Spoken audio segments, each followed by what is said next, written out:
என்ன சர்க்கார் இப்படி வீட்டுக்குள்ள புந்து கருப்பு பணம் எடுக்கிறான்? இது ஆண்டவன் கேட்க மாட்டேன்றான்.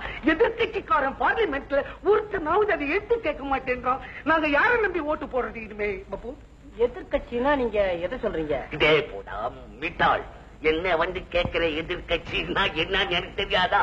சர்க்கார் எவ்வளவு நல்லது செஞ்சாலும் அதை எடுத்துக்கிட்டு இருக்கிறவனுக்கு பேரு எதிர்கட்சி பேரு.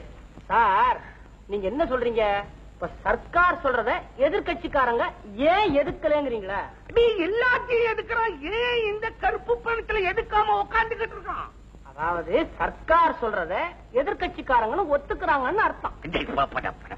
சர்க்கார் செய்யறத ஒத்துக்கிறதுக்கு பேரு எதிர்கட்சியா? என்ன பேச்சு பேசுறேடா பப்பூன். அப்போ நீ என்ன நினைக்கிற? உழைச்சி எங்களை சாப்பிட சொல்றியா?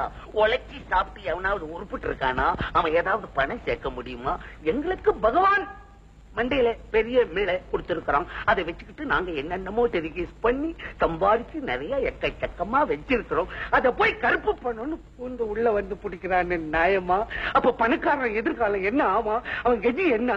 சார் இந்த நாட்டுல உங்களையும் சேர்த்து மொத்தம் எத்தனை பணக்காரங்க இருப்பாங்க? ஏன்னா ஒரு 40-45 பேரு இருப்பாங்க. இந்த நாட்டினுடைய ஜனத்தொகை என்ன? அது வதவதுன்னு இருக்கு. நிமிஷத்துக்கு 20 குழந்தைங்களை பேக்குறாங்களா? படிச்சிருக்கிறேன். நான் கணக்கு சொல்றேன். 45 கோடி மக்கள்.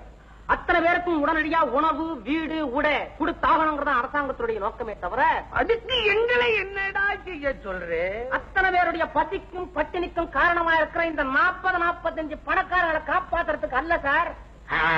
வீடு ஒரு இடத்துல இருக்கலாம், நிலம் ஒரு இடத்துல இருக்கலாம், ஆனா பணம் ஒரே இடத்துல இருக்க கூடாது. பல இடத்துல பரவணும். ஏழை மக்களுடைய வாழ்வை வந்து பரிமளிக்க செய்யணும். தொழிற்சாலைகள் உண்டாகணும். இதுதான் சார் அரசாங்கத்துடைய நோக்கமே. முடிவாய் போச்சா? பாருங்க, அரிசி கிடைக்கிறாங்கிறதுக்கு ஜனங்களே உள்ள புகுந்து எடுத்துட்டு போனாங்கல்ல, அதே தப்பு இந்த பண விஷயத்துல ஏற்பட்ட கூடாதுங்கிறதுனாலதான் அரசாங்கமே உங்களுக்கு பாதுகாப்பா இந்த ஏற்பாடு செஞ்சு வச்சிருக்கு. என்னமோ பாதுகாப்புன்னு நீ சொல்ற. இது ரிஷிகள் பிறந்த நாடு, முனிவர்கள் பிறந்த நாடு.